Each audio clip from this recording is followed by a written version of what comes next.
On va se gêner, bonjour et bienvenue sur Europe 1. Jusqu'à 18h, vous allez passer 1h30 en compagnie de Maureen Dor. Bravo. Isabelle Motro. Les piliers nord de la radio française. Philippe Alfonsi.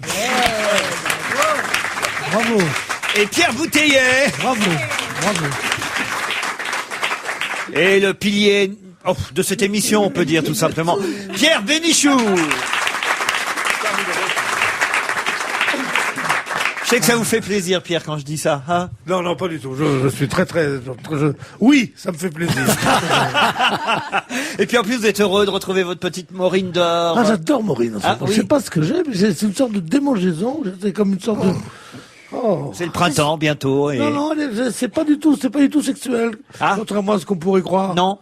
À nous voir tous les deux comme ça, enlacés. Non, mais c'est juste de la une sorte de sympathie, comme ça, une sorte de... Oh. Peut-être qu'elle va chanter bientôt sur scène. Elle va chanter, vous irez la voir. Elle va pas faire un spectacle, elle aussi. Oui.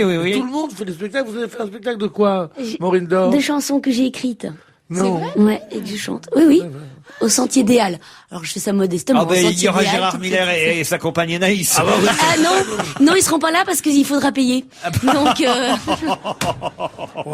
Ça c'est sympa ça. Alors Laurent, on n'a Mais pas tout le intérêt à monde le s'absenter sait que ici. Gérard va toujours au spectacle invité. Mais tout comme Non, nous ça veut dire que tu ici, nous je vous invites pas. signale pour la plupart. Non, moi je paye, je vais voir des spectacles et je paye. Et justement, quand ce sont des gens qui sont dans les petites salles, je me fais un honneur de payer parce que je Et dans sais les grandes justement salles que... Ah non, dans les grandes salles, beaucoup moins. Mais dans les petites salles, oui, je trouve que... Il faut payer. Et comme moi, c'est moi qui produis, oui, il faudra payer, ça, c'est sûr. En gros, c'est un appel qu'elle nous lance. 12 €. Ah non, je lance pas d'appel. 12 €. 12 €. Mais alors, ce qu'est-ce sera que pas c'est non comme plus. chanson comme Ce sont genre des de chansons qui racontent chacun une petite histoire. Oui, ça c'est le principe de chanson. Ah non, pas du. Ah non, je suis pas d'accord. Ah non, bah alors dis-moi c'est pas quelles le sont principe les des histoires, quelles sont les histoires que racontent les chansons d'Obispo, de Natacha Saint-Pierre. Non, mais je te parle de chanteur, je te parle pas d'Obispo. En Justement, plus, Obispo, il y Obispo, a pardon de plutôt vous dire, on a justement passé hier une chanson qui raconte une histoire. C'était Ah, bah, c'est plutôt rare. l'histoire de Rosa Parks, Luxembourg. qui cette fameuse noire qui avait refusé de donner. refusé de se lever. Voilà, bah c'est une histoire. Ah mais ça. très bien, mais moi je trouve qu'en général. ce Attention, genre c'est de- parce que vous allez commencer à chanter Non, qu'il non, faut pas déjà du tout. critiquer les Non, concurrents. je critique pas du tout. Mais je veux dire, Je vous trouve souhaite que... le même succès que Pascal Ah, moi Obispo, aussi. Maureen Mais Dor. j'en aurais pas. Ça c'est sûr que non. Ah, Bon, mais alors c'est quel un bon genre début. d'histoire Quel genre d'histoire, Maureen? Mais je sais pas, à chaque fois une petite histoire. J'espère que tu viendras et tu Ah verras. ben moi je viendrai, c'est sûr. 12 €, c'est pas sûr, moi, allez vous dire. Isabelle Motro. Si. Isabelle Motro, ne vous faites pas plus bête que Maureen Dor, quand même. Je vous assure, vous ayez les dispositions, mais enfin, vous savez bien que les chansons sont toujours une petite histoire. C'est un petit roman, une chanson. Vous dites, quelle histoire? Mais il y a des genres de chanteuses. Eh bien, Il y a- par il y a les exemple, je vais te chanteuses dire réalistes, il y a une histoire. Il y a plein de Oui. genres. Ah, attention, t'es Vas-y, J'ai vu un jour dans la. Chantez-nous là plutôt. J'ai vu deux vieux couchés dans l'herbe, qui s'enlaçaient, de petits vieux de 80 berges, qui se cherchaient. Il lui tenait la main, elle enlaçait ses doigts ridés. Il souriait comme un gamin qui fait la nique à son passé.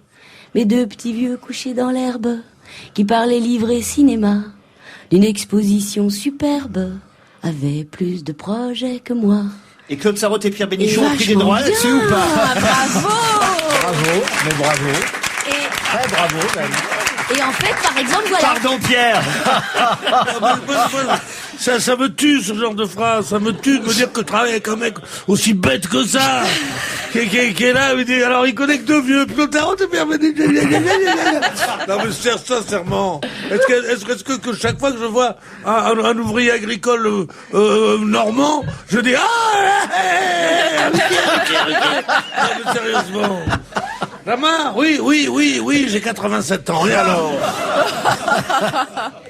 Enfin, Non, voilà. c'était très mignon, très Donc tendre. ça, c'est une très... chanson Charmant, sur... puis la voix, il y a de l'arrière-pays dans cette voix. Et voilà. Et il y en a d'autres, comme ça. Il y en a une autre qui s'appelle l'hôtel des culs tournés. Vous connaissez cette expression? L'hôtel des culs tournés. C'est un peu un Des culs pléonasme, tournés. non? Eh bien, l'hôtel des culs tournés. L'hôtel, ça veut dire qu'on s'est endormi fâché et qu'on a dormi dos à dos. J'ai une chanson qui s'appelle l'hôtel des culs tournés qui raconte l'histoire d'une bonne femme qui raconte qu'il s'est engueulé avec son mec et Pour 8 €, je peux venir. C'est 12 €. C'est Gabin qui dit toujours, les 3 expressions d'un coup. Il dit alors, je rentre à la maison, soupe à la grimace, restaurant de la table qui recule, hôtel du cul tourné. Voilà. Donc, Bon, quelques mails. Ah, puisqu'on a le temps pour votre spectacle, ce sera oui, quand c'est 30, 31 mai et 1er Oh là là, et 2 on a juin. le temps. 31 mai, Ah, déjà. c'est Donc, mais on sera peut-être mort. Non, comme ça, c'est refait- c'est le temps de faire des économies pour payer le droit d'entrée. Je n'avais rien à vous dire, m'écrit Rudy, c'est juste pour entendre mon prénom cité à l'antenne. Rudy de Creil dans l'Oise. Ben voilà, c'est fait. Si vous avez besoin de moi pour un mail encore plus con, vous pouvez m'écrire. À Rudy, 33 rue du Je m'emmerde, 60 110, on va pas se fouler. Bon, bah écoutez, voilà un auditeur au moins lucide. Merci, oui, merci monsieur Alfonsi. Vous avez rappelé sur Europe 1 il y a quelques semaines que vous étiez l'auteur de ce magnifique livre Satan qui vous aime beaucoup. J'avais lu ce livre dans les années 70, 72, je ne sais plus exactement. J'avais alors 16 ans et à l'époque on cherchait de nouveaux paradis dans la fumette et peut-être autre chose. Et je pense que grâce à votre livre, je n'ai pas cherché plus loin. Oui, peut-être ne le savez-vous pas, monsieur Alfonsi, mais vous avez dégoûté des tas de jeunes de l'époque de la drogue. Ce livre a fait le tour de tous les copains du moment, tant et si bien qu'il a été perdu. Et s'il vous reste un exemplaire quelque part, Je pensez l'ai. à moi, Oui, je n'ai je pas regarde. pu le retrouver. Je lui enverrai. Oh là là, mais c'est Non, mais- incroyable. Je l'ai adoré, ce bouquin. Mais oui, mais écoute, Je tu n'avais connais jamais. Philippe C'est Alfonsi, tu l'histoire de connais cette pas, c'est petite moi. jeune fille qui s'appelle Marie, qui part, qui va faire une sorte qui va en Iran avec une de ses copines, qui va même Voilà. en prison. Oui, absolument. Mais ce bouquin m'a frappé. Il y avait incroyable. Mais je l'ai lu, Et je vous l'ai n'avez vu, pas fait je le l'ai- rapprochement Absolument pas, mais je sais même pas qui l'avait écrit. Mais Satan qui vous aime beaucoup, cette petite jeune fille qui se Très perd dans joli la titre, d'ailleurs, en drogue. plus. C'était Et la qui- signature d'une des 2 filles qui écrivait à Gabriel Russier en prison à Marseille. Exactement, ouais. Voilà. Faut rappeler qui est Gabriel Russier. Gabriel Russier, cette professeure qui s'est Sous Pompidou. sous Pompidou, qui s'est suicidée parce qu'elle a été poursuivie parce qu'elle était amoureuse d'un de ses Qui a élèves. été joué par Annie Girardot à l'écran, Voilà, je crois. absolument. Pourquoi Et donc est-ce cette qu'on dit petite, sous Pompidou Parce qu'il a fait il a cité ah une bah phrase si, tu sais, d'Éluard. la date, la phrase, la fameuse phrase. Bien Comprenne qui pourra, Voilà, moi mon comprenne qui remords pourra. ce fut. Et vous savez pourquoi Éluard avait écrit ça? Il avait écrit ça au moment des femmes tondues à la Libération. Très Voilà, bien. c'est un petit point d'histoire. Alors, demain Voilà. 4h, tu peux venir à l'hôtel avec tes banois ou pas? Mais c'était bien que vous fassiez. C'est le printemps de la On poésie. va pas faire que de la poésie, tu comprends? La femme, c'était sa Des journée poétisons. avant-hier. Elle a besoin de tout, hein. Elle a besoin du rêve puis de l'érotisme. Peut-être vous pourriez le rééditer, votre livre, Ah Philippe ouais, il Alfonsi. faut absolument. Oui, ah bah, il serait toujours d'actualité. Mais c'est vrai qu'il y a une chose qui me fait très plaisir, c'est que ce qu'a écrit ce qui fut un jeune homme au moment où il a lu ce livre, c'est vrai que ça s'est passé je crois, des centaines et des centaines de fois. Et si déjà, il y a une chose qui peut faire plaisir dans une vie, c'est d'avoir évité justement cet enfer de la drogue, sans jamais condamner dans le bouquin, hein. On n'a jamais condamné l'acte de se droguer, on a simplement Décrit. raconté. Voilà. Vous avez juste Décrit la décrit plongée des- dans l'enfer. Oh là là, avec Et la- ça donnait vraiment pas envie. Ma fille aînée était toute petite à l'époque. Elle est journaliste aujourd'hui. Et quand je recevais ces filles à la maison, parce qu'on a passé des heures et des heures et des heures à leur faire raconter leur histoire, c'est un livre que j'ai écrit avec Patrick Pénaud. Ma gosse, qui était toute petite, le 2e ou 3e jour, elle dit « Papa, je veux pas attraper la drogue ». Ouais, c'est superbe, hein. Ouais. C'est pas pour dire, mais je crois que dans le répertoire des podcasts, eh bien, votre émission est la plus téléchargée. Moi, je dis c'est bien, mais je crois surtout que c'est grâce à PB, l'homme qui parle autant qu'une femme, ou grâce à monsieur Bénichou, la mauvaise foi faite homme, ou peut-être encore grâce à Pierre, un homme respectable et un super papy. Enfin, je l'espère, dit Alexandre. Vous êtes un super papy, Pierre? Mais PB, ça peut être bouteillé aussi. Oui, c'est vrai, maintenant, il y a 2 PB ici. Philippe Bouvard aussi.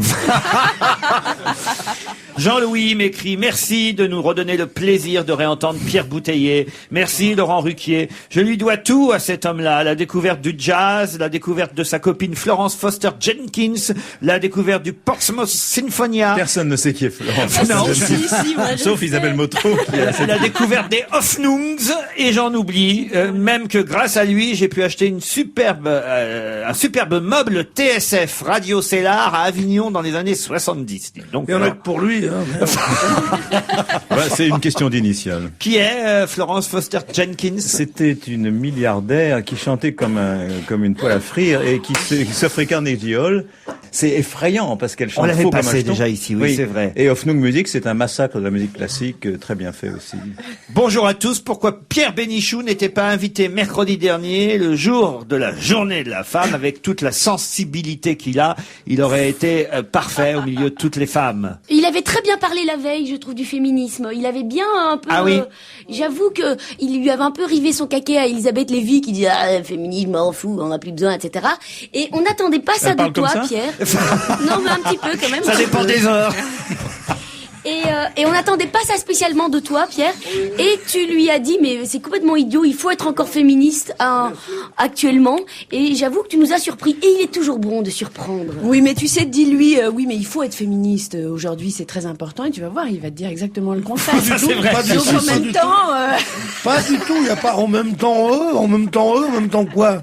Je dis qu'il faut que le féminisme est un combat qui ne doit jamais cesser. Surtout pas en ce moment, quand même, hein. Ce ridicule primat des connards qui s'appellent des hommes, sur tout ce qu'il y a de gai, de charmant, de beau, de fort dans la vie, et que sont les femmes. bien. Ou alors, il faut vraiment être un homme, on est quelques-uns comme ça. Vraiment un type formidable. Voilà, il avait raison. Et celui-là, il a la loi à la maison, je veux dire un truc. Il n'y a personne qui cause derrière, hein, quand il arrive. Pierre Bouteiller, vous y ajoutez quelque chose sur le féminisme? Non, je vous ai vu. Non, j'écoute avec beaucoup d'intérêt. L'homme qui est en moi se réjouit de tous ces propos féministes. Quand on pense qu'il y a des gens qui osent ne pas être féministes, mais c'est honteux. Mais oui, féministe, c'est vrai qu'il y a des travers un peu ridicules quand on dit maintenant, c'est ton jour de vaisselle, juste le jour où tu fais. Mais c'est t'amènes pas ça, le féminisme. Ou t'amènes ton Arrête. patron bouffer à la maison. Ça, c'est ridicule, en effet. Non, ça, c'est ridicule. En revanche, c'est rien à côté de ce que le féminisme fait pour faire avancer les femmes, Puisque vous voulez absolument que je prenne la rendre parole là-dessus, libre. mais vous l'avez dit plusieurs fois à ce micro, puis ça se dit partout. Ce qui est dommage, c'est qu'on ne soit pas féministe 365 jours par an. Bien sûr. Et que le jour, que je sache, il n'y a pas de journée de l'homme. Ça serait bien. Pourquoi Non, il y a c'est pas tous de- les autres jours. 364 jours Non, mais- par an, la eh journée oui, mais ça de prouve bien l'homme. qu'il n'y a pas besoin. Et vous avez raison, Maureen. Donc, je pense que le jour où il n'y aura plus besoin de journée de la femme, ça serait bien. Parce qu'il y a quand même eu des journées du cancer, il y a eu des journées donc ça veut dire que la femme serait une maladie. Mais c'est effrayant quand il c'est comme la fête de la, oh, il me fait peur avec sa casquette, lui. Pierre Bénichou a mis sa casquette. Je ne Non, sais pas pourquoi. c'est comme la fête de la musique. Ça veut dire tout le monde est musicien un seul jour par an. Ça permet d'être le peuple le moins musicien du monde le reste du temps. C'est une démagogie incroyable. Le jour où on pourra critiquer les femmes aussi bien qu'un homme en matière politique, c'est-à-dire que si on fait la moindre réserve sur une candidate qui apparemment n'a peut-être pas autant de projets qu'on croit, si on dit ça, on dit mais attention, vous êtes misogyne, phallocrate, Non, attendez, Si. Pierre, vous Mais mélangez alors- tout. Non, pas du Les tout. gens n'ont Pas pas du tout. ne critiquent pas Ségolène Royal en disant qu'elle a Mais beaucoup qui a parlé de Mais qui a parlé Qui a dit? Mais enfin, Merci voyons. Philippe. Ils disent... Ah, la mauvaise foi masculine. Non mais, Non, mais si on fait le moindre remarque sur une candidate femme, on dit vous En êtes disant, vous tiens, êtes qui va garder les enfants à la maison? pas mais, vrai, ah oui mais ça c'est Ah ben indigne. voilà, oui, mais c'est ça qui a été dit. ça. Oui, mais c'est ça qui a été dit Non au mais début. est-ce qu'on peut parler sur le fond? Parler sur oui, le évidemment, programme qu'on peut ou sur dire. l'absence de programme. Est-ce qu'on peut Mais parler oui, sur les projets, Mais oui. sur les grands sujets? Mais évidemment Mais alors qu'on si peut on le dit dire. mais il n'y en a pas une telle ou une telle, peu importe, à droite ou à gauche. Comme il n'y en a pas 12, je vais te dire un truc. Attends, je vais essayer de finir une phrase et puis après je m'en vais. Hein. T'arrêtes pas, c'est des longues périodes, puis Bon. je te dis, c'est ce que tu dis, c'est trop balancé, c'est trop bien, ça fait radio d'avant.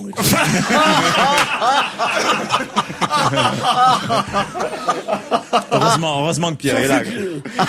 Ça fait comment Robert Bouvet. Hein. Et Gisèle Paris tant que vous y êtes.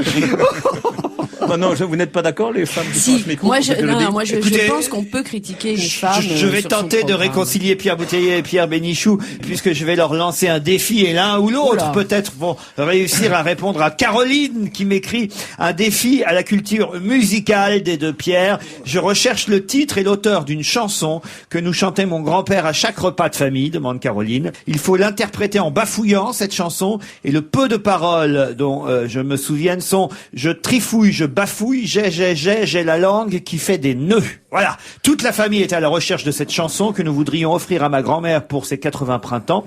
Nous faisons un album regroupant toutes les vieilles chansons Je qui crois que c'est animaient. une chanson d'Ouvrard. Ah, voilà. C'est une chanson d'Ouvrard où comme ça, où il fait des bruits, tu sais.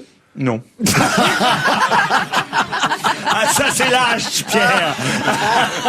On va se gêner. La suite avec Isabelle Motro, Philippe Alfonsi, Pierre Bouteiller, Pierre Bénichou, Maureen Dor. J'en veux beaucoup à toute cette équipe autour de cette table parce que je tiens à dire à nos auditeurs que pendant les chansons, ils racontent des histoires très drôles. Pierre Bouteiller, par exemple, vous auriez pu la raconter à l'antenne, cette anecdote. Oui, elle est drôle. J'ai oublié. Oh non. C'est l'âge, vous savez, j'ai déjà oublié. Allez-y, Pierre. Non, mais elle est drôle, Morinder celle-là. en avait une bien meilleure. Regardez comme il se relance la patate chaude. C'est fou, ça. Alors, allez-y. Non, elle y va, Maureen. Bon, bah alors c'est une histoire c'est un mec de couleur qui va à la NPE et qui fait bonjour madame. Thomas Hugues. Elle pourra pas finir. Qu'est-ce que tu avais dit à la télé? Un Indien. Thomas Hugues, le premier journaliste indien. Laissez Maureen terminer. Donc c'est un type de couleur qui va à la NPE et qui dit bonjour madame, voilà je cherche du travail, je viens pour essayer d'avoir un travail qui soit intéressant et bien payé, enfin correctement payé si c'est possible. Le mec de la NPE lui fait oui, eh ben écoutez, je vois que j'ai un travail, ça vous plairait, payer 100 000 euros par an avec évidemment chauffeur, secrétaire et très peu de travail. Une voiture Alors de le mec lui fonction. dit et une voiture de fonction. Alors le mec lui dit 10 semaines de congé par an. ah, vous la connaissez tous, quoi. Non, moi je la connais pas. Moi. Alors, le type dit, mais vous vous foutez de ma gueule ou quoi? Oh bah attendez, c'est vous qui avez commencé, hein. Et oh, la vôtre aussi, Pierre, maintenant. Allez. Non, C'était bah, par c'est- rapport au féminisme tout à l'heure. Oui, mais non, je disais que le moins de critique qu'on peut faire sur les femmes, ça me rappelle une histoire de la vieille radio que célébrait tout à l'heure Pierre Bénichou, à l'époque où il y avait encore des speakers. Et il y a un concours de speakers du temps de la RTF. Je ne dis pas de l'ORTF, de la RTF. Il y a Eli Cohen qui se présente, son ami va l'accompagner, il l'attend en bas, il lui dit et ce Eli Cohen est bègue. Alors il lui dit comment ça s'est passé? Ils ne m'ont pas pris. Et pourquoi? Ils sont antisémites. Voilà, c'est une vieille histoire de la radio qui vous me forcez à raconter. Eh ben, il y a des moments où on peut pas parler, on parle toujours à côté, voilà. Allez, 8 ans de prison, hein, vous avez vu, c'est le verdict de Mont-de-Marsan, le tribunal qui a décidé donc d'emprisonner pour 8 ans l'homme qui droguait, on en a déjà parlé ici évidemment, mais là Oui. c'est intéressant de savoir combien il a pris finalement ce père coach qui droguait les adversaires de ses enfants Il pourra faire du mur. tennismen. Oui, il faut qu'il se reconvertisse dans le squash, vous voulez dire. Au tennis aussi, on fait du mur. Ah, on fait du mur aussi au Bien tennis. Bah, sûr. évidemment, moi j'ai appris comme ça. Pour Bien s'entraîner sûr. alors. Comment? Pour s'entraîner alors. Oui, bien sûr, pour la régularité. Ah oui? Il y a un avantage immense, c'est que le mur, lui, ne parle pas. Ah, j'ignorais, je pensais que quand on s'entraînait au tennis, on s'entraînait toujours avec un partenaire. Surtout pas. Moi j'ai vraiment. Pas surtout pas. Oh. Pas surtout pas. Mais moi, C'est j'ai vrai que appris- quand tu n'as pas de partenaire, tu es là, que si tu fais 10 minutes de mur, c'est vrai que tu règles ton geste. 8 ans de prison, c'est beaucoup ou pas? Moi, j'ai l'impression que c'est Bah, il y a quand même À quel mort point de d'homme vue là. un verdict assez ferme quand même. 8 ans maintenant dans les prisons 4 étoiles qu'ils ont, tu fais 6 mois quoi. À bouffer du caviar, c'est les cons qui 8 ans c'est énorme. Bien sûr, C'est suffisant. énorme. Moi j'ai supprimé le tennis aux gosses à cause de ça. Pourquoi? Je leur apprends le tir au pistolet, des trucs comme ça. C'est trop dangereux le tennis. Les milliardaires pullulent. Changeons de sujet. On donne le classement cette semaine dans Forbes des milliardaires, des super riches qui n'ont jamais été aussi nombreux sur la planète, nous dit-on. Ils sont 793 les milliardaires contre 691 l'année d'avant. Donc il y a plus de milliardaires qu'avant. Leur revenu totalise 2 600 milliards de dollars, une hausse de 18% par rapport à l'année précédente. Dans le top 10, donc numéro 1, toujours Bill Gates, hein, quand même. 50 ans Bill Gates. C'est surtout son âge qui est intéressant par rapport aux autres milliardaires, parce que c'est un jeune milliardaire. Son entreprise, c'est Microsoft, on le sait. En 2, c'est Warren Buffett, 75 ans, un Américain, 42 milliards de dollars. Son entreprise, c'est Berkshire Hathaway. Je connais pas ce milliardaire-là. Vous connaissez, Alphonsine? Oui, non, Warren pas du tout. Buffett. Moi, je trouve que c'est pas énorme, 780. Il y a que 793 personnes Milliardaire, qui ont attention. un milliard de dollars ou un milliard d'euros, c'est-à-dire 6 milliards de francs. Comme a dit le fondateur de cette maison, l'un des fondateurs de cette maison, Sylvain Floirat, avec son accent, il a dit à Siegel, vous c'est Maurice, ce qui est dur, c'est le premier milliard. En 3, c'est un Mexicain, Carlos Slim, 66 ans, 30 milliards de dollars. Lui, il dirige Telecoms. Un Suédois est en 4e position. Ikea. Ingvar Kamprad. Nokia. Non, le patron d'Ikea, elle a raison. Patron d'Ikea. Maureen, le patron d'Ikea, est 4e. Et le 5e, c'est le fameux Indien dont on a beaucoup parlé depuis maintenant Mittal. plus d'un mois. Effectivement, Mittal, 55 ans. Il est jeune, lui aussi, parce que le patron d'Ikea, lui, il a 79 ans. Il n'est plus tout jeune. Paul Allen, Microsoft, américain, 53 ans, est en 6e position. Et le premier français, c'est Bernard Arnault, en 7e position, 57 ans, avec 21,5 milliards de dollars. Le patron de LVMH. Le patron d'Ikea, maintenant qu'il est riche comme ça, il peut s'acheter des meubles tout faits ou ou il continue à acheter des meubles en kit? J'espère pour lui qu'il peut s'acheter des meubles tout faits maintenant. S'acheter des vrais meubles, quoi. J'en ai perdu du temps avec les meubles Ikea, moi. Je sais plus ce qu'il racontait l'autre jour. Il dit, ce qu'il y a de formidable avec les meubles Ikea, ce qui est terrible, c'est que bon, c'est très dur à monter. On n'y arrive pas. Et on y arrive au bout de quelques jours. Et il reste toujours un truc. Ouais. Mais tu sais pas où le mettre. Alors Ah tu non. le mets dans un tiroir, puis tu revois cette pièce maîtresse, tu dis tout va s'écrouler. Ah non, le pire, c'est pas quand il te reste un truc, le pire, c'est quand il te manque un truc et que tu dois retourner chez Ikea. C'est la porte à côté en plus souvent. N'empêche que c'est quand même très bien foutu. Oui, bien sûr, il y a du Mais pour oui. et du contre. Hein. Non, Oui, mais non, plutôt- parce qu'il y a un rapport qualité-prix qui est souvent pas mal, hein. Et tu sais qu'au point de vue design, les grands designers, hein, ben ils travaillent pas pour ton petit ébéniste, hein. Ils travaillent pour Ikea, voilà. Le magasin est très bien foutu, c'est clair, c'est net pour acheter. Les Mais vendeurs c'est sont évident compétents. tout ça. Bah, c'est On n'est pas là évident, pour- non? On Non, n'est mais pas ne là fait pour pas de donner. pub à Ikea, on il est n'est pas là- deuxième au classement, ça va. Dites Habitat C'est pas la de temps peine en de faire temps. passer en première On place. n'est pas là pour donner des coups de tête dans les portes ouvertes à chaque fois. Oui. Dis donc, c'est ce que tu fais là trois quarts du temps. Fais gaffe, toi, hein. C'est plus la journée de la femme, tu vois. On va se gêner, c'est la deuxième partie avec Isabelle Motro, Maureen Dor, Philippe Alfonsi, Pierre Bouteiller, Pierre Bénichou. Avis de gros temps à droite, titre le Parisien ce matin. Dominique de Villepin est dans une mauvaise passe. Pour s'oxygéner, on a vu les photos dans Paris Match. Il va courir au Bois de Boulogne régulièrement. Vous avez vu un peu les photos? Ah, Magnifiques. c'est magnifique. Hein Et puis on sent qu'il est mince, mais il est musclé. Quel dommage qu'il n'ait pas fait coureur. En tout cas, évidemment, à droite, on commence à se poser des questions. On se dit, est-ce que Nicolas Sarkozy soutient si bien que ça son Premier ministre? Évidemment, on a la réponse à la question. De plus en plus, quelques voix au sein de l'UMP commencent à dire peut-être qu'on devrait retirer ce contrat première embauche qui Ah, fait... ils disent pas ça comme Si, ça. ils pouvaient se Hervé de retirer. Charette a dit carrément, il faut le retirer. C'est ce que dit Hervé de Charette, c'est ce que commence à dire Yves Gégaud, qui sont tous les deux assez sarkozystes, on va dire. Alors, Nicolas Sarkozy, lui, il se mouille pas trop. Hein. Il dit non, moi, quoi que je dise, ce sera retenu contre moi, je préfère ne pas Mais parler. il le soutient un peu comme la Ford soutient le pendu. La corde soutient le pendu. Soutient le pendu. La Ford soutient le pendu. C'est joli, ça, la force soutient le... Franchement, si les couilles des hommes politiques étaient détachables, je me demande combien on aurait encore.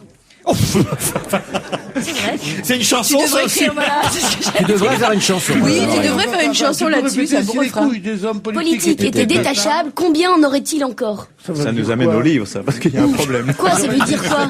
Ça veut dire que le nombre d'hommes politiques qui n'ont pas de couilles de garder les choses auxquelles ils croient parce que la rue est en pétard ou parce qu'ils sentent qu'ils vont peut-être perdre des élections à cause d'un truc, etc., qui n'ont aucune conviction et qui n'ont pas de couilles aussi, eh bien, excuse-moi, voilà. Mais non, mais enfin, Oui, ils non. réfléchissent. Ils ont le droit aussi, quand même, à un moment donné, de. Mais Dieu alors donc merci, ça veut dire qu'avant ils avaient de pas se rendre réfléchi. compte. Mais quand ils voient des 500 000 personnes dans la rue, là ils réfléchissent. Mais arrêtez. Ah oui, bien sûr. Non, mais C'est une question de c'est courage, c'est d'opinion. c'est le lendemain de fête, ça. C'est le lendemain de fête, elles ont eu leur jour. Alors là, elles font de l'analyse politique, elles font du... On peut revenir à mon Premier ministre quand même. Est-ce qu'il va finalement être candidat à l'Élysée? Ça semble mal parti. Tout le monde a le droit d'être candidat. Oui, mais quand même, manifestement, le boulevard s'élargit pour Nicolas Sarkozy à droite. Et non. Bon, je sais pas, moi, si Nicolas Sarkozy est pas content de ce que fait son Premier ministre, il prend sa place et on va voir comment ça va s'arranger pour lui d'ici les élections. Alors il est est aux Antilles, le ministre de l'Intérieur. Son voyage se passe finalement plutôt mieux que prévu. Le ciel est dégagé aux Antilles pour Sarkozy, titrait François ce matin. Après son mea culpa sur la colonisation, il a reçu un accueil plutôt calme. Il feint la compassion, dit Libération. Et il est arrivé, il faut le dire, après ce carnaval martiniquais où il était l'attraction numéro 1, Sarko. C'est que là-bas au carnaval, il y a un personnage qui s'appelle Vaval, qui est un personnage de carton-pâte qu'on construit à Fort-de-France, une association foyalaise, je devrais dire, je crois, puisque Foyalaise. oui, je crois que c'est ça. Les habitants de Fort-de-France, on les appelle les Foyalais et les Foyalaises. Alors, Pierre Bénichou, notre expert en tout. Il va nous chanter. Comment La foyalaise. J'aime le pas regard. Paul. J'aime pas Paul et ses Fayolaises. Pris en défaut.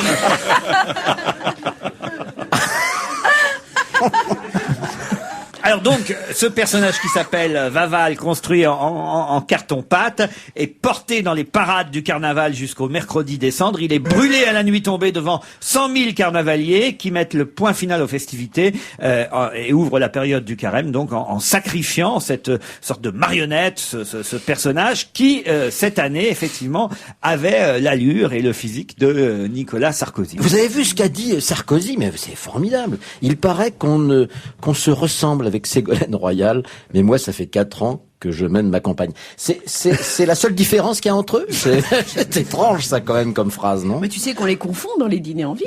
Hein. Non, mais c'est le plus beau cadeau qu'on lui ait fait depuis très longtemps. C'est de lui mettre Ségolène Royal en face de lui. Parce que c'est une femme, c'est ça, on va recommencer. Non, parce que je crois que c'est pas le meilleur candidat pour la gauche. 18 lycéens pris en otage hier par un ancien professeur, vous avez entendu ça. Moi j'ai suivi ça en direct comme tout le monde. Ouais. J'étais devant mon écran de télévision, c'était inouï. À Sablé, dans la Sarthe, 18 élèves du lycée de Sablé, pris en otage par un enseignant qui avait fréquenté ce lycée en tant qu'élève, puis ensuite en tant que professeur. Donc il est rentré évidemment assez facilement dans l'enceinte du lycée Colbert de Torcy à Sablé-sur-Sarthe. Mais peu avant 20h hier soir, les hommes du GIGN ont réussi à extraire le forcené de la salle d'études où il avait pris des élèves et quelques surveillants en otage. Il faut dire que le maire de la ville, enfin l'ancien maire même, et ancien ministre de l'Éducation François Fillon, n'était pas sur place. Et le preneur d'otage réclamait la possibilité de voir monsieur François Fillon était à Londres. Il est rentré immédiatement, il devait se faire chier avoir un dîner à Londres emmerdant et tout. Il est rentré à 6h30, c'était plié. À 7h15, il a dû plus aller bouffer avec ses potes. Mais surtout, des rillettes dans la Sarthe, surtout. Il paraît que le type, c'est pas le GIGN qui est arrivé à l'extraire, il paraît qu'il s'est rendu tout de suite. Au bout d'un quart d'heure, il était là, il avait un revolver en chocolat, il était, c'était j'ai entendu un déprimé. Et alors on a dit aux enfants. Un revolver en chocolat, dites, c'est quand même un pistolet de 7e catégorie qui tire des balles en caoutchouc, mais qui peuvent tuer quand même. Il y a des balles en caoutchouc qui tuent. Moi, on m'avait dit que c'était un revolver factice. Et alors les enfants, ils ont dit, mais qu'est-ce qu'il vous disait? Il dit, il était très gentil. Il dit, mais quoi? Il dit, non, on comprenait pas bien ce qu'il disait. Alors on dit, mais c'est quoi? Les mecs, ils ont 18 ans, hein. C'est en première. Il parlait de politique. Le de 18 ans, le type a dû leur dire socialement, le contrat d'embauche qu'on vous propose est peut-être pernicieux. Le mec dit, ça y est, comment? C'est encore plus chiant quand ils ont pas un revolver, quand ils ont pas de revolver. Et dit, tu vois. Mais qu'est-ce que c'est que ce procès d'intention? On n'a rien compris parce qu'il parlait de politique. Attends, ils sont assez nombreux à protester en ce moment. Non, mais c'est vrai. Il est pas prêt de retrouver un poste de professeur en même temps. Ça, c'est sûr. C'est ça souvent le problème, parce que je me dis, tiens, ce qu'il a fait là, c'est certainement pour, puisqu'il était au chômage, ce professeur. C'était sûrement pour retrouver un emploi. Et total. Je pense pas que ce soit la meilleure manière. Non, mais je vais revenir 30 secondes sur l'histoire du revolver. C'est formidable, ça, quand même, hein. Pierre dit c'est un revolver factice. C'est vrai. C'est ce que j'ai entendu. Bon, mais attends, c'est extraordinaire. Quand un prof prend des élèves comme ça en otage parce qu'il craque, parce qu'au fond, c'est un dépressif, c'est un type qui, plein de merde dans la vie. Bon, c'est idiot ce qu'il a fait. Mais enfin, bon, il n'empêche, bref. Et il arrive avec un revolver qui tire des balles en caoutchouc. On dit, c'est des balles qui peuvent tuer. Quand les flics tirent dans la foule, avec des balles en caoutchouc, On dit mais voyons, enfin il y a eu des morts, mais c'est pas grave, c'était des balles en caoutchouc, vous voulez pas tuer. Bon. T'as absolument raison. Et c'est formidable, ça, vous voyez, cette façon d'éclairer l'actualité. Il y a le caoutchouc qui tue, le caoutchouc qui tue pas. Alors je vais vous dire un truc qui a l'air d'une histoire très réactionnaire, et en fait qui ne l'est pas parce que c'est une histoire vraie. C'est un type que j'ai vu il y a quelques jours qui est prof et qui a dit moi ma seule fierté c'est d'être prof. Pourquoi? Je suis prof de français, mes parents ne savaient pas lire. Et ben je suis très fier de ça. Mes parents ne savaient pas lire. Et puis, marque un temps, il dit, mes enfants non plus. Allez, on se retrouve après la pub.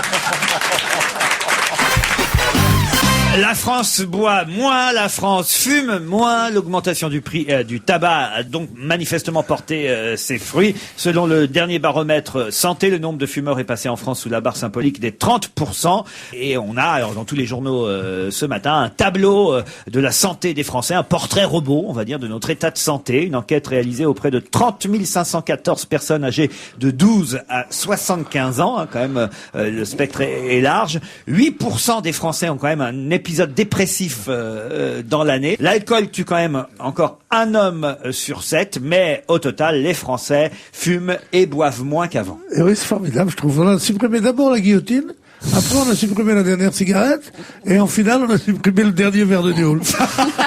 Qu'est-ce qui reste aux gens à vivre?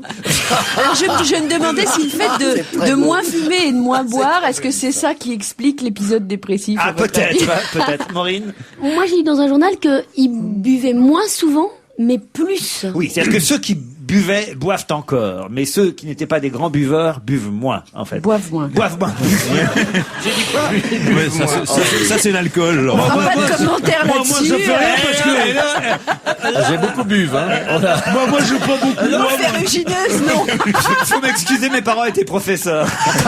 Moi, cette semaine, j'ai presque rien bois, moi. Voilà, justement, à propos de fumer, ça j'ignorais, mais c'est vrai que petit à petit dans Paris, on en voit de plus en plus. Il y a un papier dans Libé qui souligne le boom de ces endroits où on fume la chicha. La fumée des narguilés commence à s'imposer à travers la France. Il y a de plus en plus de villes en province et il y a de plus en plus d'endroits à Paris. Oui. Même les filles, parce qu'avant c'était essentiellement réservé aux hommes, ces endroits-là, fument effectivement dans ces cafés à narguilés. Alors la fameuse chicha, qu'est-ce qu'il y a, Pierre Bénichou? Non, mais je sais, certains disent même que ce sont des trucs qui ont été inventés, mais c'est politiquement très très délicat de le dire, qui ont été inventés par certains imams pour pouvoir recruter. Et entre deux narguilés, on leur file un coup de Coran quand même. Écoutez, non, j'ai eu l'occasion, moi, d'aller une fois. Ah, mais moi, je te le dis, maman. On m'a pas... Elle m'a pas de ça chez nous, maman. Ah ouais, moi, je te le dis, moi. Non, au contraire... T'as jamais été parent, toi? On est de plus... Ce sont des endroits qui sont de plus en plus ouverts, justement. On n'est pas obligé d'être musulman pour aller fumer la chicha. Ça aide, quand même. Non, ça aide pas. Non, mais là, je plaisante. J'ai eu l'occasion à Londres, par exemple, il n'y a pas si longtemps que ça, de rentrer dans un lieu où, effectivement, hommes, femmes sont mélangés. Ouais, mais l'anglais est beaucoup plus mélangé que France. Hein. L'anglais est très mélangé. Alors, en plus, il y a des parfums qui sont délicieux. Par exemple, la chicha pomme. Moi, j'ai goûté la chicha pomme. La chicha pomme, alors, c'est pas du hashish du tout, parce que certains pourraient penser ça peut se chanter, ça aussi, la chicha pomme, non? Certains croient qu'on se drogue dans ce genre d'endroit. Évidemment, pas du tout. Ce sont des choses, des plantes. Mais alors, qu'est-ce que c'est comme genre de tabac? Qu'est-ce qu'on peut fumer? Ah, bah, c'est la chicha, c'est carrément la chicha, là. Est-ce que ça ressemble à du tabac pour la pipe, par exemple? C'est un mélange de tabac, de mélasse, de fruits ou de fleurs, Isabelle Motro. Faut que c'est le principe du narguilé, c'est l'eau. C'est l'eau. Expliquez-nous, non, justement, on connaît pas bien. Ben, c'est l'eau, quoi. Ah, celle-là, j'aurais pu la faire. Ça, oui, Il y a toujours dans toutes les pipes, dans toutes les bonnes pipes. Une bonne eau. Dans toutes les bonnes pipes, il y a toujours c'est un conduit qui mène du tabac à la bouche, tu vois. Oui. Eh bien, dans ce conduit, il y a un arrêt avec de l'eau. Tu vois, ça passe par de l'eau. Tu comprends? Ça fait glou-glou. Alors ça fait une sorte de glou-glou, comme ça, on peut dire. Et oui. plus on fait glou-glou longtemps, plus c'est rigolo, d'ailleurs. Oui, absolument. Ah, tu peux te moquer de moi. Hein. Non mais je vous jure, j'ai adoré ça, moi, la chicha. C'est avec une bande de copains, comment ça s'est passé? Non, mais quand tu vas à Londres, comment tu dis, tiens, il y a Spencer qui nous invite à prendre un peu de chicha. Pour tout vous dire, j'étais avec Gérard Miller ce jour-là. C'est étonnant. Mais ça m'étonne pas, lui. Épris de nouveauté, il a dû arriver comme ça. Ben, Il a 77 ans, Gérard. Il va fumer de la chicha avec son truc. Mais écoutez, Mais ça fait d'impressionnants glou-glou quand même. Hein. mais c'est de plus en plus à la mode, voilà pourquoi j'en parle. On a une émission tendance, il faut Voilà quand pourquoi même, Gérard Miller y va. faut quand même suivre un petit peu ce qui se passe. cher Moi, ami. moi, j'ai fumé au Caire du narguilé. Non, pas moi, je suis antiquaire. Allez-y, Bon, Pierre. allons-y. Au Caire, j'ai fumé du narguilé. C'est chiant comme tous les trucs qui te promettent une certaine sagesse. T'as pas remarqué? Les types qui fument une cigarette, ils fument normalement. Les fumeurs de pipe, ils sont là, ils font... Je sais pas si vous voyez la tête que je fais. Oui, oui. Chers auditeurs. Pierre, alors je suis pas d'accord. D'abord parce que j'ai fumé la pipe longtemps Oui, et que oui, c'était ça fait- un oui, mais ça outil- m'étonne pas. Attends. Ça m'étonne pas, ça m'étonne C'était pas. un Ceux outil. qui ont des belles voix C'était un et qui outil. fument la pipe, c'est la même race, Voilà. c'est des cons. C'était un outil. Ça, c'est pour Pierre Bouteiller et Philippe Alfonsi. hein. Oui, oui, mon chéri, passe-moi le sel. C'est grotesque, oui, oui, tu comprends? C'est La toujours pipe grotesque, la belle voix. était un outil important pour les journalistes et c'était une bonne leçon de journalisme. La pipe? Parce que, oui, absolument. Je vais t'expliquer pourquoi. Parce Pour que réussir dans le rien de journalisme. pire chez les intervieweurs que les types qui posent des questions à la mitraillette et qui ne savent pas se taire. Qui Ce avait faites-vous fort- allusion, là? La pipe, ça te permettait, quand tu posais ta question, tu la remettais dans ta bouche, tu fumais. Oui, tu c'est tirais deux, l'école trois des bouffées. groupes du Maillet, oui. Mais l'école des groupes du Maillet, excuse-moi, ça a accouché d'assez bons intervieweurs. Et c'était une leçon C'est de pas français, silence. tout ça, oui, oui. Et un bon intervieweur, c'est celui qui sait fermer sa gueule et écouter celui qui lui parle. Voilà, c'est tout ce que je voulais dire sur la pipe. C'est gentil pour Voilà. la cavache. Parce qu'ils fument pas la pipe, plus. On va se gêner. Le livre de la semaine, Pierre Bouteiller, Pierre Bénichou, Isabelle Motro, Philippe Alfonsi et Maureen Dor vont vous dire ce qu'ils ont pensé de Seulement l'amour, un livre signé Philippe Ségur, publié chez Bûcher-Chastel. J'ai envie de commencer, tiens, par Isabelle Motro. Pourquoi pas, tiens, Isabelle? Alors, c'est un livre qui m'a beaucoup plu, mais je dois dire que j'y ai trouvé certaines longueurs. Voilà, une fois ça posé, c'est l'histoire d'un médecin, quand le livre commence, qui découvre en fait un peu par hasard qu'il a une faculté extraordinaire, il peut voyager dans le temps. C'est-à-dire qu'il remonte dans le temps, mais il ne peut rien modifier, croit-il au début en tout cas. C'est-à-dire qu'il revit des scènes qu'il a vécues, il est sûr de les vivre vraiment. C'est pas du rêve, quoi. Il sent les choses, les odeurs, les parfums, les sensations, etc. Et il peut comme ça revivre son passé. Et donc il va peu à peu apprendre à gérer ce pouvoir. Voilà. Et à partir de là, évidemment, la tentation va le prendre de modifier son passé, puisqu'il y a un gros problème dans son passé. Il est parti, il a laissé tomber sa femme le jour de son mariage. Maureen n'a pas l'air d'accord, déjà, je vous vois faire la main. Non, c'est-à-dire que il peut pas remonter dans le temps pour n'importe quel sujet. C'est en fait un homme qui est neurologue et qui a 44 ans et qui n'a pas de femme dans sa vie, qui a l'impression d'être une sorte de bout de bois sec comme ça, mais qui a vécu un très grand amour entre 18 et 25 ans. Et pourtant, le jour de son mariage, avec ce grand amour, il a refusé de se marier. Et en fait, il se rend compte qu'en écoutant certaines musiques, il ne peut retourner que vers la femme, que pour passer des moments avec la femme qu'il a beaucoup aimée. Voilà. C'est pas pour aller voir Louis XIV ou des trucs comme ça. Non, C'est mais juste son passé, pour c'est ce aller que voir j'ai son passé avec cette femme. D'où le titre, Seulement l'amour. Et vous avez aimé ça, vous, Maureen Dor? Alors moi, j'aimais beaucoup le sujet. Je trouve que c'est un très beau choix de se dire à 44 ans, et qu'est-ce qu'on a fait quand on avait 20 ans? Moi, ça me touche parce que quand j'avais 20 ans, je me suis écrit une lettre pour le jour où j'aurai 40 ans. C'est pas vrai. Oui, Elle est à lire. arrivée? Donc, elle n'est pas je ne l'ai pas encore ouverte. Et je me suis dit, voilà, parce que pour moi, une femme de 40 ans peut regarder une femme de 20 ans comme étant un peu différente. Donc, je trouve que le sujet est un très joli sujet. Mais pour moi, J'ai trouvé ce bouquin super brouillon. C'est tiré par les cheveux et c'est dommage parce que je trouve que finalement après tout ça, ça me nuise. J'avais des angoisses pour l'auteur au moment où je lisais en me disant mais comment il va pouvoir faire 300 pages là-dessus? Isabelle a plus apprécié manifestement. Oui, non, là où je suis un petit peu d'accord, c'est que c'est pas, je dirais pas brouillon, mais je dirais qu'en effet, poser la bonne idée de l'histoire, qui est en effet une bonne idée, c'est vrai qu'on a un peu l'impression qu'il a tiré à la ligne par moment, pas tout le temps. Il y a des moments, des rebondissements où enfin il se passe quelque chose, mais c'est vrai qu'il y a des périodes de creux quand même. Alphonse. Oui, non, mais moi, c'est un livre que j'ai bien aimé parce que je trouve que le thème est très très beau, très fort. Je veux dire, d'essayer de retrouver comme ça, surtout à travers un grand amour. Et alors, ce qui est formidable, c'est qu'il le revit vraiment. Je veux dire que ça n'est pas une réminiscence. Il est dans la scène. Il remonte dans le temps, vraiment. Il remonte dans le temps. Il rejoue la scène. Bon, curieusement, ce que vous avez tous oublié de dire, c'est que ce type, au fond, c'est qui est extraordinaire, c'est que c'est un hypocondriaque invraisemblable et qui est devenu médecin parce qu'il fait pas confiance au toubib. Voilà. Ça, c'est le départ du livre et c'est tout le personnage. C'est un type, voilà. Mais si, attends. Et alors, c'est peut-être là que ça blesse un tout petit peu parce que ça part sur ce ton humoristique.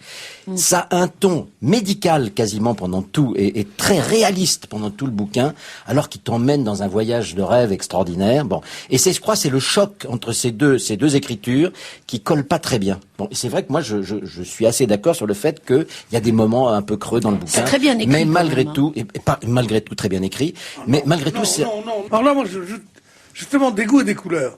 On peut pas disputer, comme on dit, et que c'est vrai qu'on peut aimer cette histoire ou pas. Moi, je trouve cette histoire est emmerdante comme tout, que le livre était très ennuyeux. Et en plus de ça, c'est écrit avec les genoux. Oh non, D'un bout à l'autre, écoutez, puis en plus, Non, c'est une vulgarité. Oh Seigneur, il voyait déjà ce qui allait se passer. Ils allaient sortir du cinéma, il lui faudrait meubler la conversation. Cependant, il le ferait avec une vigueur typiquement masculine, histoire de montrer ce qu'il faisait de ses colossales réserves de testostérone. Non, mais voilà, testostérone. Et alors, il a hésité sur mais quoi, évidemment, tu mais te c'est prends écrit un ton où, incroyable. ça? Il est allé à l'école où, ce mec-là? Pierre Bouteiller. C'est pas bon. Oui, c'est... Bon, l'idée est séduisante, mais c'est très compliqué. Alors, je pense que l'auteur a une formation médicale, parce qu'on est absolument accablé de termes médicaux, bien montrer qu'il s'y connaît, qui n'est pas n'importe qui. Il y a un abus, là je serais d'accord avec Pierre Bénichou sur l'écriture, il y a un abus d'onomatopée, bip, bip, bip, blam, blam, tout le temps, on ne sait pas pourquoi. Alors moi, puisqu'on est vendredi, et que le vendredi, on a, notre patron a la gentillesse de nous dire qu'on peut parler d'un livre qui vaut quelque chose, un spectacle, un livre où on est allé avec sa compagne Anaïs, ou un spectacle ou un livre qu'on a lu avec sa compagne Anaïs. Bon, moi je l'ai lu tout seul, celui-là, et c'est un livre formidable. Vraiment, il s'appelle La Libraire. Ça m'a réconcilié avec la littérature. C'est un livre de Gisèle Koskas, qui paraît au Serpent à plumes. Ne me demandez pas de le définir, ce roman, ou ce récit, ou ce rêve, c'est justement ce qui fait son prix. L'auteur a pris tous les droits, quoi, elle ment sur ce personnage, sur sa folie, sur les sentiments qu'elle éprouve. Elle vous balade, vous perd, vous retrouve, je sais pas, ne me demandez même pas le pitch, c'est, où on marche pas dans cette histoire. Ça s'appelle comment, alors, ce livre? La Libraire. Alors c'est une femme qui croit que son frère est un attardé, puis après ça, c'est elle qui est une folle. Enfin, je vous le conseille, Gisèle Koskas, La Libraire, aux éditions Le Serpent à plumes. Bon, alors on revient quand même à un autre livre de la semaine, Seulement l'amour, chez Buchet-Chastel, Philippe Ségur. Si j'ai bien compris, Isabelle Motro et Philippe Alfonsi ont quand même plutôt aimé ça, hein, on va dire ça comme ça. Oui, c'est quand même... Pierre Bouteiller a d'énormes réserves. Oui. Comment sélectionnez-vous les livres que vous nous demandez de lire? Écoutez, c'est pas compliqué, on en reçoit beaucoup ici. Oui, je sais. Je donne un grand coup de pied dedans, il y en a un qui tombe. C'est celui qui arrive le plus loin qui a gagné. C'est ça, oui. Mais il veut jamais J'ai fait ça avant vous. Non, on lit évidemment un petit peu la presse, on regarde, on regarde les papiers qui sont faits sur les livres, on se dit tiens ça c'est un sujet intéressant, on change aussi, parfois on prend des auteurs plus connus et on se dit tiens là il y a longtemps qu'on n'en a pas fait un moins connu. Non, on essaie d'être éclectique. Voilà, on peut dire ça. Merci Maureen. Et vous le conseillez plutôt ce livre? Non plus. Bon. Moi j'ai trouvé ça vraiment trop brouillon, trop tiré par les cheveux. On est en majorité. Hein. C'est clair, oui. J'ai l'impression qu'il y a que Philippe et Isabelle qui... D'ailleurs, ils sont ensemble. Hein. Non, moi, j'y Non, mais croyais moi, pas au c'est pas départ. que je le conseille J'y croyais pas fermement, au c'est que départ. j'ai du mal Il à faut le... pas que lire des bouquins ensemble. Moi aussi, je croyais qu'il Deux que c'était- salopards mariés, des enfants, des petits-enfants. Et les deux, Toi, et des allons-y, petits-enfants, allons-y. excuse-moi. Et comme qui rigolent, et tous les jours. Vous en avez pas un peu Tous les assez, jours. non, sérieusement. Sérieusement, vous pensez pas à vos gosses. Et à la morale, à la France, à tout ça, à l'église, à l'armée, vous pensez à rien, à la Non, police. je pense même pas à toi, vas-y, Pierre. vas-y, encore. C'est Pierre Ruquier, dégueulasse. vous me demandez peut-être comment je choisis les livres, dans l'espoir qu'un vendredi, peut-être, nous commentions le vôtre de Non, livre. non, Ah non, non. surtout pas. Ah non, Tant non. que je serai dans cette émission, je bon m'interdis Ah et bon je vous demanderai de ne pas en parler. Non, je n'en Mais parlerai pas. quel livre tu viens de faire? C'est un livre, c'est un livre qui s'appelle Radioactif, qui va sortir lundi chez Robert Laffont. Tu me le dis pas? Pas la peine. Et Pierre Bouteiller raconte évidemment son parcours, sa carrière, il nous parle des gens qu'il a rencontrés, puisqu'il a rencontré les plus grands artistes de son temps. Ça serait malheureux à mon âge. Brel, Montand, Ferré, Liza Minnelli, Ray Charles, Laurent Ruquier, Tony Bennett.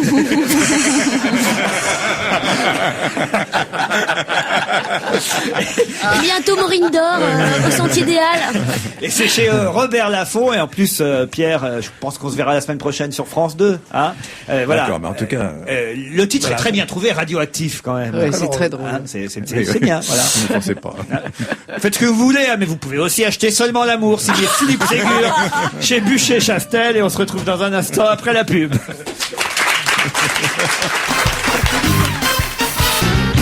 On va se gêner jusqu'à 18h avec Motro, Alfonsi, Bouteiller, Maureen, Bénichou et Serge Liado pour les chansons qui se ressemblent. Bonjour Serge. Bien le bonjour. Ce ne sont pas d'ailleurs tout à fait deux chansons qui se ressemblent aujourd'hui. Voilà, donc en 1970, c'était Joe Dassin qui interprétait l'Amérique. Et c'était une adaptation d'après Yellow River, qui avait été créée par un Anglais, qui s'appelait Tony Christie. L'Amérique, oui, je me souviens très bien de ça. Voilà, hein. Tony Bennett peut aller se rhabiller. Et alors, cette chanson rappelle quand même un petit peu les motifs d'un classique célèbre. Ça s'appelait Sur un marché persan, ça date de 1920. Et c'est signé Albert Kettleby, c'était un pianiste, un chef d'orchestre et un compositeur britannique. Alors, la chanson de Joe Dassin, elle est enrichie par rapport à l'original anglais par des arrangements très cuivrés, parce que la ressemblance entre l'Amérique et le marché persan n'a certainement pas échappé à l'arrangeur de Joe Dassin. Alors, il a souligné un petit peu plus cette ressemblance avec des riffs de cuivre. Mais la ressemblance est évidente, constatons cela ensemble.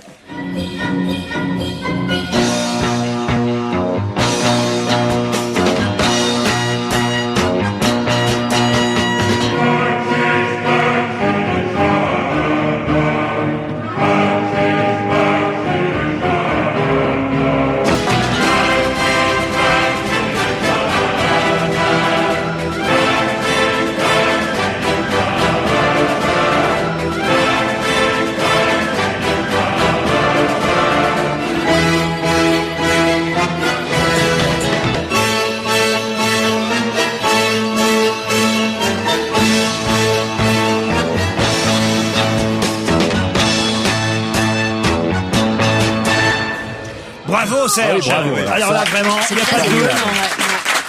Formidable. Sur un marché persan a effectivement été, on peut le dire, copié par celui qui a composé l'Amérique pour Joe Dassin. Il n'y a aucun doute là-dessus. Si. Vous connaissiez ce marché persan Oh oui, c'est d'ailleurs la seule pièce qu'on joue de Kettleby. On croit qu'il n'a écrit qu'une seule œuvre. C'est Oui. c'est vraiment de la musique qu'on dit de genre. De genre, De oui. mauvais genre. Il avait le regard persan aussi, Joe Dassin, en même Je me temps. souviens hein. d'une émission qui s'appelait Florilège de la musique de genre. Oui, Pierre Ouais. Marcel Onder. Pierre-Marcel Onder, c'était le matin, 9h30. Oui. Ah, c'est vrai, Joe Dassin avait Une quand même coquetterie dans le regard. coquetterie dans l'œil, voilà. Il avait un œil qui regardait le tapis au sol et l'autre qui regardait le tapis volé, quoi. C'est- Et il Une paraît chance qu'il n'ait que, pas épousé Dalida. il pouvait pas se voir. Hein. Une chanson flash, et le sujet du jour pour vous, c'est le 12 qui va être remplacé, on le sait maintenant, par les différents 118 dont on nous abreuve de publicité depuis plusieurs semaines. Ouais. À chacun de choisir son 118 et peut-être aussi son tarif de renseignement, parce que ça aussi c'est un peu compliqué à suivre. Serge. C'est ça, certains ont la nostalgie de l'époque où c'était encore gratuit, alors ils se vengent. Ce matin, en face du bistrot, il y a un bonhomme qui est descendu d'une voiture France Télécom. Il est entré dans le bar, a demandé au patron s'il savait où se trouvait le square Champollion. Raymond a répondu, je veux bien vous renseigner, mais je vous préviens, il faut d'abord consommer. Chez moi maintenant le service public c'est terminé. Comme chez vous les renseignements sont surtaxés. Bravo, bien vu Serge. Il a fait je trouve que sa voix a changé. Sa voix a changé. Oui, je trouve que maintenant il a une voix beaucoup plus claire, plus, Ouais, c'est vrai, ouais. c'est Ben plus oui, swingant. Un polype, ça gêne un petit peu Ah, quand mais même. voilà, c'est ça. Il s'est fait opérer, vous savez, il a été... Ah bien, écoutez, parce c'est que je sais pas si formidable. vous en êtes rendu compte pendant plusieurs Oui, semaines. il y a eu Raphaël. C'est Raphaël Mézray, sa voix n'avait pas changé à ce point-là, vous voyez. Non, mais je trouve que je trouve que vraiment formidable. Merci Serge, à lundi et bravo. Merci à vous. Salut.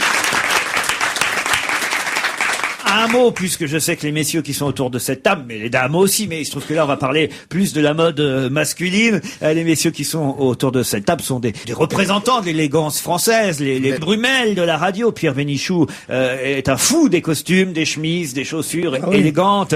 Et alors on a un papier dans le Figaro aujourd'hui qui nous dit que le marché s'internationalise et qu'il faut surtout en France maintenant s'adapter aux touristes étrangers. Et le comportement des touristes n'est pas le même dans leurs achats vestimentaires. Évidemment, un Allemand, un Russe, un Italien ou un Espagnol n'achètent pas tout à fait la même chose. Voilà pourquoi les boutiques, et particulièrement dans les aéroports, évidemment, s'adaptent à la clientèle. Et alors, on a un petit recensement du comportement international. Vous avez l'Espagnol qui est pressé, lui, quand il vient acheter ses vêtements. L'achat est rapide et efficace. 5 minutes en moyenne pour acheter une fringue, l'Espagnol, vous voyez. En revanche, les clients allemands passent 55 minutes dans un magasin avant de repartir avec... L'espagnol est pressé, l'italien est fougueux, le français est viveur. L'anglais doit Et passer un l'Allemagne. temps fou, non? L'italien est impulsif, il dépense essentiellement pour lui-même, alors que le japonais, le japonais est généreux, il n'achète rien pour lui, il ne fait qu'acheter des cadeaux. Les Japonais sont avant tout amateurs de produits gastronomiques, d'alcool, de parfums, mais vous n'allez pas le croire, sur les 50 000 cravates achetées chaque année dans les boutiques d'Orly et de Roissy, plus de 30% des cravates achetées sont achetées par des Japonais. Ils repartent avec une cravate française, monsieur. Remarque, ça m'étonne pas parce que la cravate française, c'est quand même un petit achat, c'est pas énormément cher, une cravate, et en même temps, ça vient de Et vous France, savez ce de qui Paris se vend et le tout, mieux c'est dans bien. les alcools par les Japonais pendant l'année 2005? Le cognac. Alors voilà, mais Champagne. pas n'importe quel cognac. Champagne. Le cognac. Le best-seller des ventes, c'est la bouteille de cognac en forme de tour Eiffel. Ça, Ah bon? alors les Japonais sont fous de ça, ils repartent avec la bouteille de On peut cognac. mettre n'importe quelle bibine à l'intérieur, faut qu'il y ait une tour Eiffel autour. Voilà, exactement. très bien. Le pire, c'est que parfois ils pensent que c'est du parfum, alors t'imagines là-bas. Oh, c'est mignon. Alors, j'ai un écoute. chiffre sur le cognac qui est formidable, parce que je suis allé au festival de cognac. Savez-vous quelle est la proportion du cognac exporté et du cognac consommé en France? On en exporte plus qu'on en consomme. Oui, ça on sait, oui. Combien à peu près? 90. 98,2. C'est un chiffre hallucinant. Les Français ne boivent plus de cognac. Ils n'y arrivent pas, ils essayent de faire maintenant de remettre au goût du jour la Finalo, le cognac avec du Chouèvre, tout ça. Bernic. Oh, il y a longtemps que j'avais pas entendu ce mot-là. Bernic. Bernic. Tu préférais que dalle ou tout ça? Moi, je préfère dire Bernic. Sacré Ta mère Bert. aussi. Bernic ta mère, bien sûr. Aussi, Pierre. ta mère aussi préfère. Oh non, vraiment. On aura tout entendu dans cette émission, sauf Monique Pantel, mais ce sera tout de suite après la pub. On va se gêner avec Pierre Bénichou, Pierre Bouteiller, Isabelle Motro, Philippe Alphonse, Simon Rinder et Monique Pantel. Bonjour Monique, ça va bien? Ça irait si j'étais pas débordée. Ah, pourquoi? Il y a trop de films qui sortent?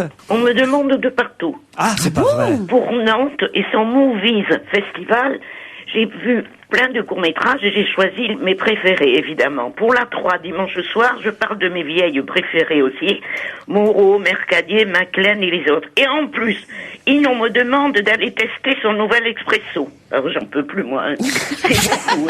Attendez, Bernard Hinault vous demande quoi?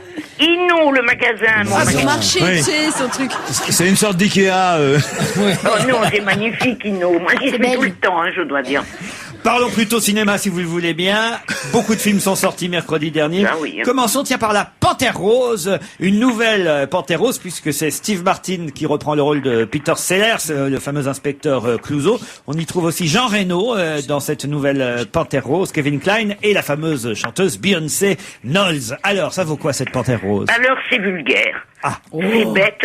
Mais ça me fait rire. Ah oui. Évidemment, les nostalgiques de Peter Sellers seront déçus. Forcément, il n'est pas là. Mais Steve Martin est très marrant en inspecteur Clouseau, catastrophique, qui fait que faire des conneries. Et le flic français, joué par Jean Reno, fait avec lui une sacrée paire. Moi, j'ai bien rigolé. Moi aussi, j'ai bien ri et je trouve que Steve Martin, il faut voir le film en VO, c'est très important parce que en VO, donc oui, Steve Martin parle anglais, évidemment, mais avec un accent français, parce que Clouseau est français, et donc il a une espèce de sabir incroyable. Ça, c'est déjà très drôle. Dès qu'il ouvre la bouche, déjà, on rigole. Toi et moi, un film avec Julie Depardieu, Marion Cotillard, Jonathan Zakaï, Éric Berger, Chantal Lobby, un film de Julie Lopez-Curval. Eh ben, Ariane, c'est donc Julie Depardieu, la divine, écrit des romans photos. Elle est sentimentale et frustrée. Son mec l'ignore, elle s'accroche. Sa sœur Léna, Marion Cotillard, qui est très jolie, n'a pas plus de chance. C'est pas marrant, la vie, et le film non plus, hein. C'est pas Oh mon non, préféré. tu peux pas dire ça. Eh ben, moi, je peux le dire. Mais il est très bien, ce film. Un petit film. C'est un petit film que moi j'en ai marre des problèmes des trentenaires. Mais justement, c'est très drôle. C'est un exercice sur un exercice de style, effectivement. A aime B, qui aime C, etc. Bon, on a vu ça 1000 fois, mais là au moins il y a une espèce de fraîcheur formidable. Julie Depardieu, elle est extraordinaire. Elle est souvent extraordinaire, mais là c'est un rôle qui lui colle vraiment. Cotillard est très bien. Il y a une recherche en termes de réalisation qui est bien aussi. Non, vraiment, je trouve que Allez, on garde Toi et moi. Et on passe à un autre film français, un film réalisé par Daniel Duval, un film largement autobiographique, interprété par Jean-Paul Rouve, Anne Brochet, Annie Girardot et le petit Raphaël Katz, qui joue, si j'ai bien compris, le rôle de Daniel Duval quand il avait 9 ans. 9 ans, voilà. Et c'est très émouvant, c'est très joli. Et donc Pipo est abandonné par ses parents, il est placé chez un couple à la campagne. Au début, ça va pas très bien, et puis ça s'arrange. Ils sont donc très bien, comme vous avez dit, Jean-Paul Rouve et Anne Brochet. Et c'est très joli, c'est une jolie chronique, il a bien réussi, c'est sincère, et on est très ému. Un joli film, Le Temps des porte-plumes. Oui, alors c'est ça, comme disait Thierry Lhermitte dans Le Père Noël est une ordure, j'aime pas dire du mal, mais c'est vrai que c'est joli. Alors on passe au film américain de la semaine, Truman Capote, joué par Philip Seymour Hoffman, qui a obtenu un Oscar pour son interprétation dans ce film. Évidemment, une biographie, un biopic, comme on dit maintenant, Truman Capote, comme ils disent aussi aux États-Unis. Ben c'est vrai, Philip Seymour Hoffman est remarquable. Il joue avec talent ce Truman Capote, salopard efféminé, qui pourrait écrire un best-seller, celui d'une fausse amitié avec 2 assassins, certes, mais 2 assassins condamnés à mort. Mentir à des gens qui vont mourir, c'est dégueulasse. Tout ça pour écrire un best-seller, c'est écœurant. Ah, c'est sûr que le film ne nous rend pas Truman Capote sympathique. Pas du tout, moi je l'ai détesté. Quand j'ai vu l'affiche, moi j'ai cru que c'était Carl Zero qui était sur l'affiche. Isabelle, vous l'avez vu? Moi j'ai beaucoup aimé l'interprétation de Philip Seymour Hoffman, qui est décidément un grand comédien. Ça, le film est un peu long, on va dire. Mais voilà, le film est un petit peu long, ça fait un peu grosse machine américaine. L'affaire José Hems avec Charlize Theron. Eh ben je suis très étonnée parce que ce film ne marche pas. Ah, bah, dis donc, je trouve ça étonnant. Moi aussi, figure-toi. Charlize Theron, elle est remarquable. Elle joue José, une battante qui, pour vivre, est obligée d'aller travailler dans une mine de fer. Et elle est en but au machisme des hommes, de ses collègues, d'abord qui ont horreur de voir une femme, et une jolie femme, arriver chez eux. Alors elle travaille autant qu'eux, il la harcèle, il l'humilie, il la rabaisse. Ça c'est trop long, hein. Mais le film devient passionnant quand José se bat pour arriver à attaquer la mine. C'est la première fois qu'on fait ça pour harcèlement sexuel. Elle est aidée par un avocat sensationnel, joué par Woody Harrelson, qui est sensationnel. Et avec son aide, elle va gagner. Oui, c'est pas par hasard que ce film est sorti le 8 mars, évidemment. On a envie d'applaudir. Moi, j'ai marché pendant le procès, c'était magnifique. Isabelle Motro. Mais ouais, non, moi je trouve que c'est un film, vraiment, ça nous tombe des mains, quoi. Il vaut mieux aller revoir voir Erin Brockovich, alors si on veut voir une femme qui Avec se Julia bat, Roberts. etc. Mais là, on le voit venir, mais gros comme une maison. Dieu sait que je suis féministe, pourtant vraiment jusqu'au bout. Mais alors vraiment, ce film est ennuyeux. Alors un dernier film, peut-être moins ennuyeux, Shooting Dogs, Eh ben moi j'ai pleuré sans arrêt. On aurait dit que j'étais sortie de l'eau. avec John Hurt entre autres. C'est magnifique. 12 ans après, c'est le massacre des 800 000 Rwandais, montré dans son horreur avec déchirement. Alors on voit l'horreur aussi de l'ONU et de nous. Un prêtre, John Hurt, qui est remarquable, et un jeune coopérant, Hugues Dancy, qui est très bien aussi, ils décident de rester au Rwanda pour essayer d'aider les malheureux Hutus, tués comme à l'abattoir par leurs frères de race, les Tutsis. Les autres Européens se sont taillés, l'ONU, on dit, les a rapatriés, laissant les Africains se débrouiller entre eux. Alors je tente de résumer tout ça. On va dire que vous êtes plutôt marrés l'une et l'autre à la Panthère Rose, que Isabelle Motro conseille quand même le film Toi et moi avec Julie Depardieu, un peu moins Monique Pantel, que vous êtes d'accord pour dire que Le Temps des porte-plumes avec Anne Brochet et Jean-Paul Rouve, Annie Girardot, le film sur la vie de Daniel Duval est un joli film qu'on peut aller voir en famille. Et puis peut-être aussi Shooting Dogs pour ce drame du Rwanda. Encore un mot, Isabelle? Oui, il y a Girls in America dont on n'a pas parlé, qui est vraiment très bien. Allez, à vendredi prochain, Monique, on vous embrasse.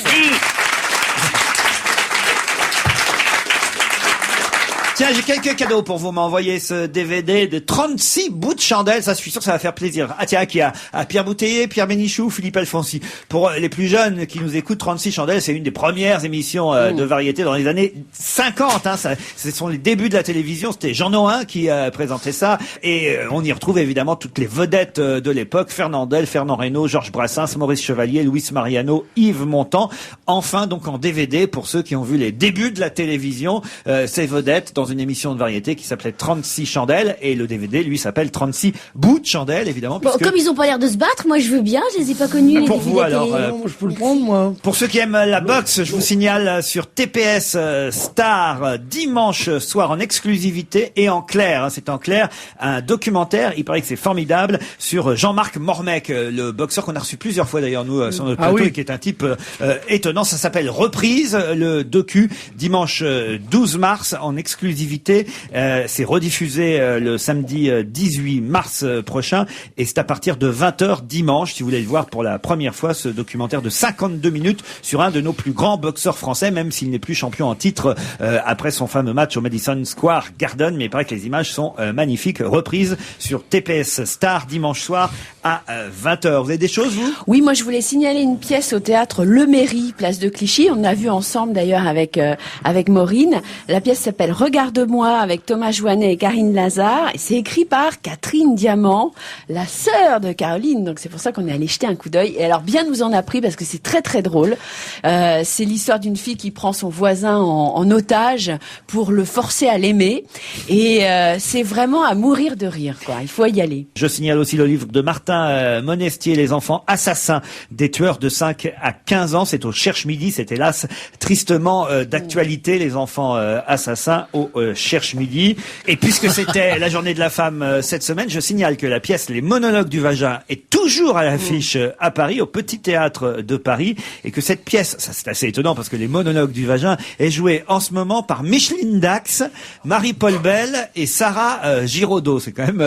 C'est extraordinaire parce C'est que ça un change, dialogue, alors. ça change Un en catalogue, permanence d'actrices qui disent les textes. Et il faut aller voir ça. C'est absolument extraordinaire. Ce sont des textes drôles, des textes dramatiques, des textes pleins d'émotions parfois.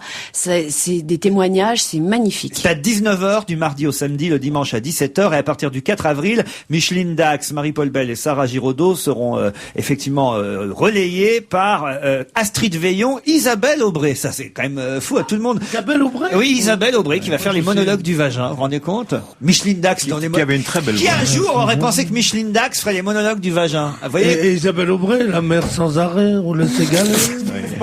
À lundi, 16h30.